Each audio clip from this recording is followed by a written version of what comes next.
semuanya, perkenalkan nama aku Deswita Maharani dari kelas 11 DKVD jurusan Desain Komunikasi Visual SMK Muhammadiyah Tumi Jajar. Oke, di videoku kali ini aku bakal ngebahas mengenai fase dan strategi bisnis photopreneur. Entah itu kalian berbisnis di wedding fotografi, interior, arsitektur, fashion, dan lainnya. Ketika kita akan merintis suatu brand dan launch produk kita ke pasaran, nggak mungkin dong brand kita itu langsung tiba-tiba naik, followers langsung banyak, nggak mungkin juga langsung ekspansi kemana-mana, pastinya nggak mungkin sesingkat itu ya kan? Dan ya tentunya butuh proses di dalamnya. Saat kita membangun brand dan launch produk kita ke pasaran, umumnya kita itu harus melalui 4 fase. Yang pertama, introduction, growth, maturity, dan decline. Yang pertama, introduction. Tahap introduction adalah tahapan di mana brand kita diperkenalkan ke pasar. Pada tahap ini, kita melakukan banyak kegiatan untuk memperkenalkan produk kepada konsumen, seperti melakukan program promosi dan membangun brand awareness. Pada tahap ini, penjualan produk biasanya tuh masih rendah dan kita masih belum memperoleh keuntungan. Setelah melewati tahap introduction, produk akan masuk ke tahap growth. Pada tahap ini, permintaan dan penjualan produk mulai meningkat dengan cepat. Kita perlu menyesuaikan produksinya untuk memenuhi permintaan konsumen yang semakin meningkat.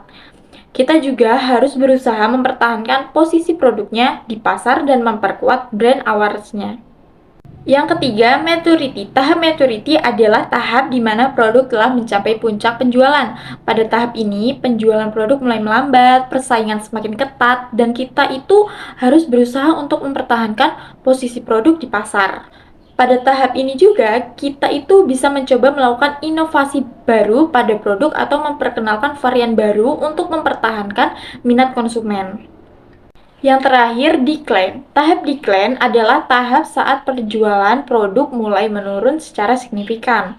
Pada tahap ini, kita harus mempertimbangkan apakah masih layak untuk mempertahankan produk di pasar atau tidak.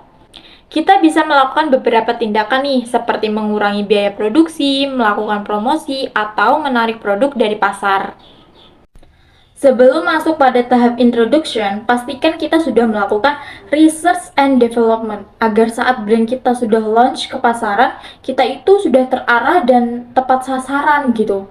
Contohnya dengan menentukan brand identity, kita itu perlu menentukan namanya, logonya, tagline, visual brandnya untuk kita tunjukkan ke klien, serta brand voice.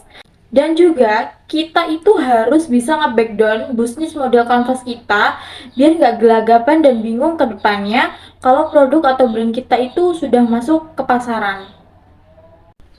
Oke, ceritanya kita bakal ngebangun bisnis wedding photography. Yap, bisnis wedding photography ini bisa dibilang industri yang nggak ada matinya nih teman-teman. Sangat menjanjikan tapi sangat kompetitif juga. Kenapa menjanjikan? Karena rata-rata orang di Indonesia ini bakal menikah kan. Pernikahan itu pasti ingin dong didokumentasikan, entah itu dalam bentuk foto ataupun video. Jadi nggak heran nih kalau misalkan di industri ini itu persaingannya sangat banyak dan ketat. Apalagi di wedding photography ini nggak ada namanya barrier to entry. Jadi semua orang itu bisa masuk ke industri ini siapapun, kapanpun, dan dimanapun. So, strategi yang bisa digunakan pada tahap introduction ini yang pertama adalah kita itu harus ngumpulin portofolio sebanyak-banyaknya. Caranya itu dengan kita bisa mengajak teman yang punya pacar untuk dijadiin model prewedding dan hasil foto mereka itu bisa kita jadiin konten di media sosial. Strategi yang kedua, kita itu harus bisa meningkatkan awareness. Apa sih itu awareness? Awareness adalah kesadaran orang-orang terhadap bisnis kita. Gimana sih caranya? Caranya kita itu harus bisa konsisten upload portofolio kita ke sosial media. Contohnya di Instagram, TikTok, Twitter, ataupun Facebook. Dan akhirnya kita bisa mendapatkan followers yang organik. Oke, setelah strategi introduction selesai, kita bakal masuk ke tahap strategi yang bakal kita terapkan di fase growth. Yang pertama, kita bisa scale up ads yang biasanya kita itu iklan cuma 20.000 nih. Nah, di situ kita bisa nge-scale up ke 50 atau 100.000 per hari dengan tujuan untuk mendapatkan jangkauan audiens yang lebih luas. Yang kedua, kalau kita ada duit lebih, kita itu bisa berinvestasi branding. Kenapa? Karena di industri yang persaingannya sangat ketat dan banyak, kita itu harus punya sedikit lebih beda atau ciri khas yang tersendiri. Yang ketiga, kita bisa meningkatkan cakupan distribusinya dan memasukkan saluran distribusi baru. Dan yang keempat, kita juga bisa beralih dari iklan yang membuat orang menyadari produk ke iklan yang membuat orang memilih produk. Berikutnya, strategi pada tahap maturity adalah sebagai berikut. 1. Modifikasi pasar. Perusahaan dapat mencoba memperluas pasar untuk mereknya yang mapan dan mengatur dua faktor yang membentuk volume penjualan, yaitu jumlah pemakaian merek dan tingkat pemakaian per pemakai. Yang kedua, modifikasi produk. Perusahaan dapat mendorong penjualan dengan memodifikasi karakteristik produk melalui peningkatan kualitas, peningkatan keistimewaan, peningkatan gaya. Yang ketiga, modifikasi bauran pemasaran. Perusahaan juga dapat mencoba mendorong penjualan dengan memodifikasi berbagai elemen bauran pemasaran, seperti memberikan potongan harga, membuka saluran distribusi yang lebih luas, menambah pengeluaran iklan, meningkatkan promosi penjualan, serta meningkatkan pelayanan.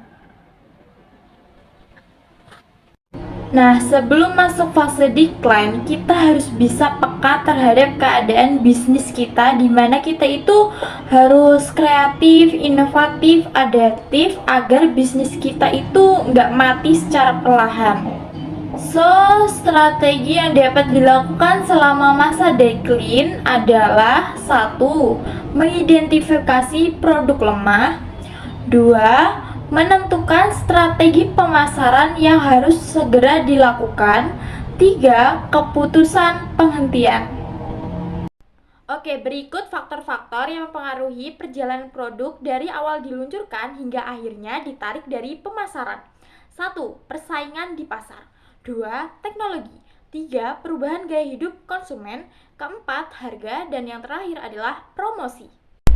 Oh ya teman-teman, kita harus bisa ngelakuin yang namanya inovasi. Kita itu harus bisa membuat sesuatu yang baru. Intinya buat sesuatu yang kreatif dan inovatif biar bisa menjaga market share kita juga. Itu juga tuh bisa loh mempengaruhi produk-produk kita dalam launch dan penjualan gitu. Demikian akhir dari video saya, semoga bermanfaat untuk kita semua. Terima kasih atas perhatiannya, kurang dan lebihnya saya mohon maaf teman-teman. Oke, buat teman-teman yang punya ide-ide baru atau tentang materi-materi yang aku sampaikan tadi, misalnya ada pendapat atau yang kurang jelas, bisa langsung ditanyain di kolom komentar.